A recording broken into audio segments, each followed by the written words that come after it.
How's it going, everyone? In today's video, I'll show you on how you can fix Rocket League lag spike. So the first thing that you want to do when playing your games is to exit out some background applications. So as you can see in my case, I have a lot of applications opened. I have the Apex game itself, I have Steam, I have CapCut, OBS, and more.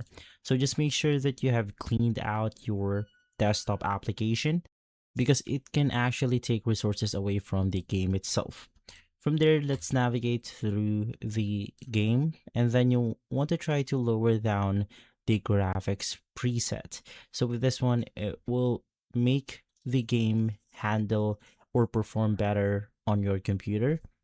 And then right after that, let's update our graphics card, making sure that it is compatible with the latest application, because if you have an outdated graphics card or drivers, it will be the problem that might cause some spikes in all over games. So just search for your graphics card. In my case, it's going to be NVIDIA. It's ideal to add the drivers right after, or if you're using something like AMD, it's going to be this one right here. So let's navigate through the official website, look for the right model. So in my case, I'm using the RTX 3060 Ti. If you don't know what you're using, you could just navigate through the task manager itself. Click on performance, and in here you have your GPU 0, and then you will see the exact model on this page. So once again, in my case, I'm using the 3060 Ti.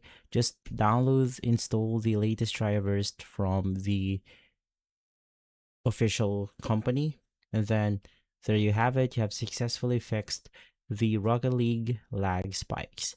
If this video has been helpful, leave a like, subscribe, and follow us for more videos like this. Thanks for watching.